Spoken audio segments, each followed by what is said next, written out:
With nearly 2 centuries of history and 3 generations of ladies tending to the garden, we're going to take a look at the quintessential historical location in LaGrange, Georgia.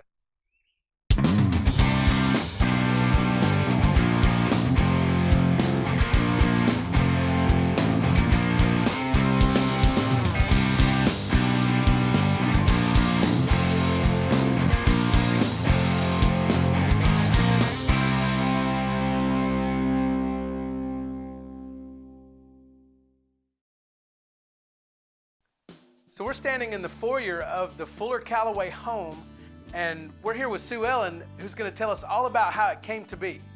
We are in the main foyer, the main entrance. The house was built in 1916. It was a Neil Reed designed home for Fuller E. Callaway, who had Callaway Mills here in LaGrange. He was very much a local. He was born here, raised here, and died here. But he built this home for his wife, Ida, as a 25th wedding anniversary gift. So quite an anniversary gift, along with the gardens that came with the property. Sarah Farrell had developed the gardens in 1841. So the gardens are much older than the house, but they remain just as they were when Sarah designed them and took care of them. And then Mr. Callaway purchased the property, built the house in 1916, and then his wife Ida took over and cared for the gardens. And then it was the Fuller Juniors who moved in 1936. And then Alice took over, and she became the caretaker of the gardens until she died in 1998.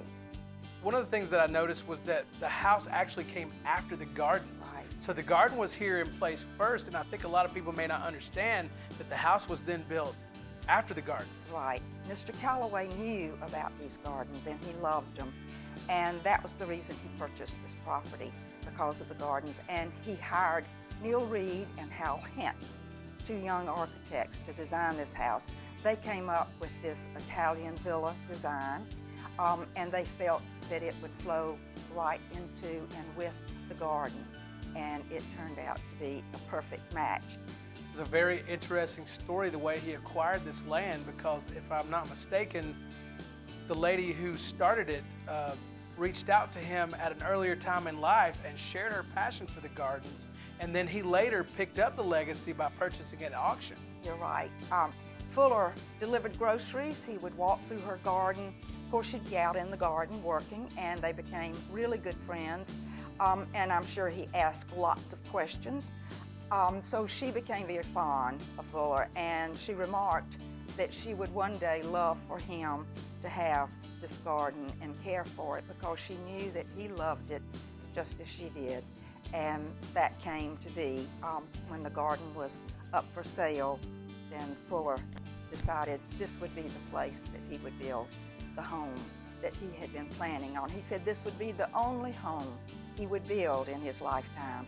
And he not only wanted it to be a beautiful home, but he wanted it to be a comfortable home and not a burden on anyone that lived here or worked here. They did have a large staff.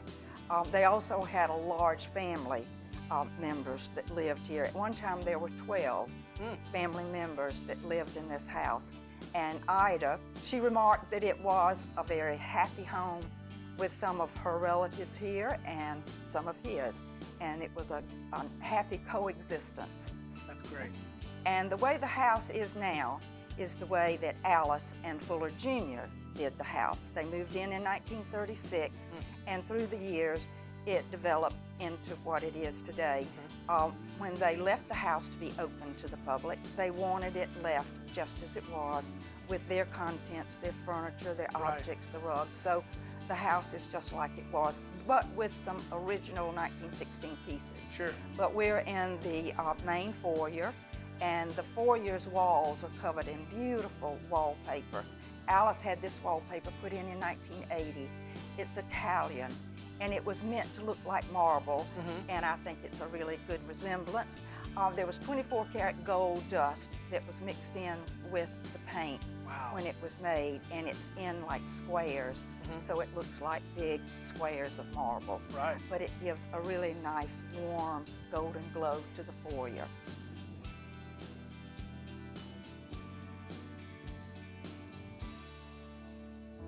We're standing in the music room, also known as the parlor, beside a baby grand that was purchased by Junior Fuller. Right. So you want to tell us a little bit about this room? I will, David. It's a beautiful room. It's beautifully decorated, more in a French style because it has a beautiful original French crystal chandelier. All the chandeliers are original in the house because the house had electricity, central heat, central vacuum system, indoor plumbing, walk-in coolers. Okay. So all those conveniences. But like I said, this is more of a French style room, and the baby grand, the Steinway, was purchased in 1948 because Alice played the piano. They loved music, and I played a little bit, but I can tell from her music that she was quite an accomplished player. But this room also features a beautiful portrait of Ida Kaysen Calloway, the first lady of the house, for whom this house was built as a wedding gift. There's also a portrait identical to this one that hangs in the Calloway chapel at Calloway Gardens. So a lot of people recognize the portrait from having seen it there. But this room has beautiful paintings over the French doors that are original 1916. Has a beautiful white Italian marble mantle. This room is a very calm room and a room that Alice really enjoyed playing her piano. Okay.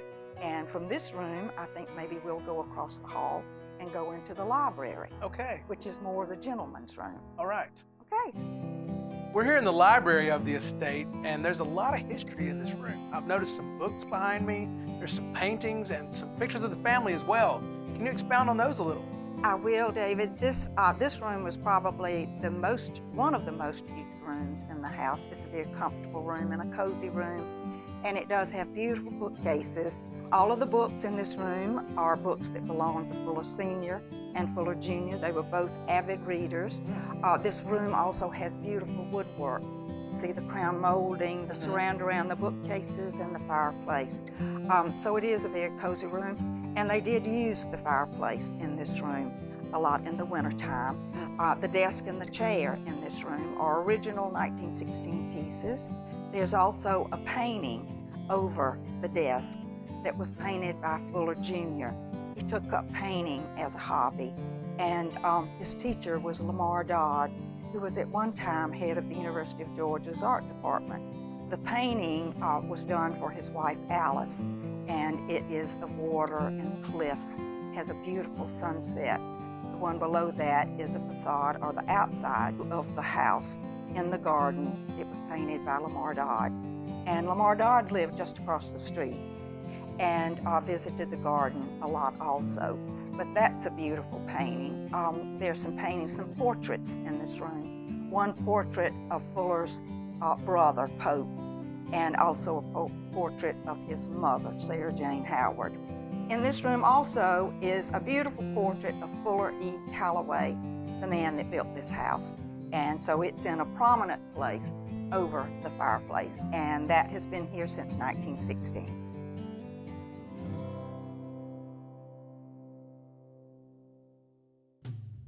I caught up with Joe Phillips, Hills and Dale's horticulture manager, for a guided stroll through the gardens. I was introduced to more than I first imagined.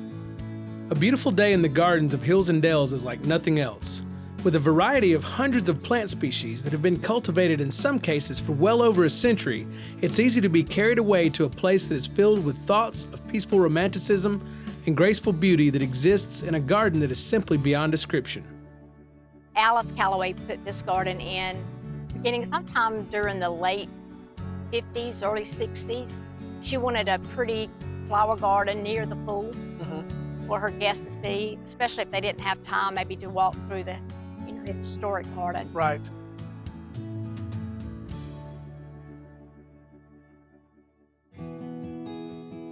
Every good garden begins with planting seeds and cultivating those plants before they are ready to go into the ground. And behind us, we have quite the greenhouse. You want to tell us a little bit about it? It is. It's a lovely greenhouse. It was built whenever the house was built. Oh. And we're standing right here next to the head house, which is a horticultural term for the workroom. Right. of the greenhouse. And then we have the greenhouse spans over 3 sections, and it houses Alice Calloway's collection of plants that we are still maintaining, that we're still curating. It enables us to propagate a few more plants and also to keep some of her things going, because as things get old and sometimes decline, then we have to start with a newer, fresher plant. Right. But it's still a division or a cutting from her original. Oh, So it sort of keeps that longevity going on. so it sort of has its own little legacy.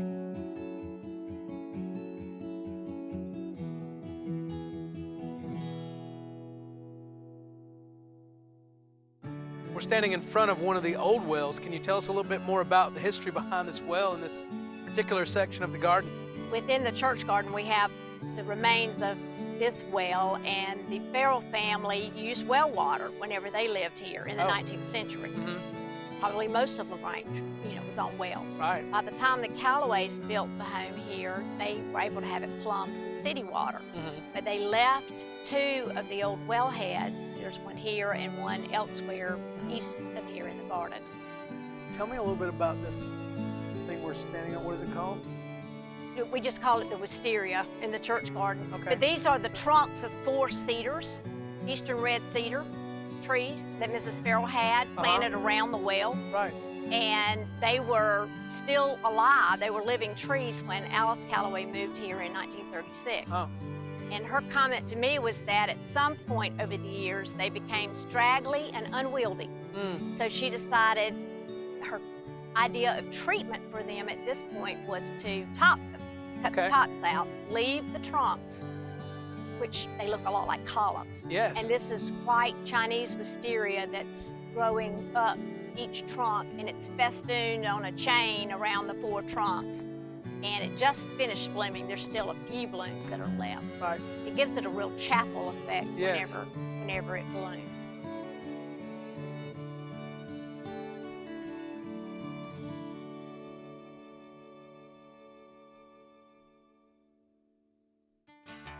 As our final location, we're standing here at the sunken garden, and as you can see, the curved bench behind us that Alice Calloway sat on in her day. Can you tell us a little bit more about this area? Yes, the Calloways called it the sunken garden, but Mrs. Farrell actually had this lower elevation planted, and it's the lowest elevation in the garden. There's a series of 5 terraces that start at the house and go down. Actually 6 terraces, I was wrong. We're standing on terrace number 5, and this is the 6th terrace. She called it the valley. So you were down in the valley when you were down there. So we're standing here basically off the living room, is that right? Yeah, right, yes. Of the estate? Yes, the living room looks out over these terraces as they descend down to the sunken garden, and that bench more or less lines up with the sofa that's in the living room.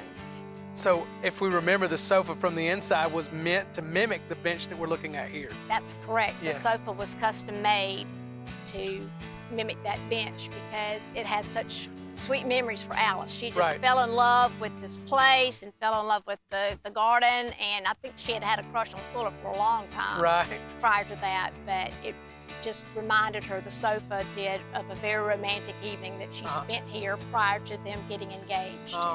So we've had several family members that have gotten engaged on the bench since then. So it has a lot of sentimental value to the family.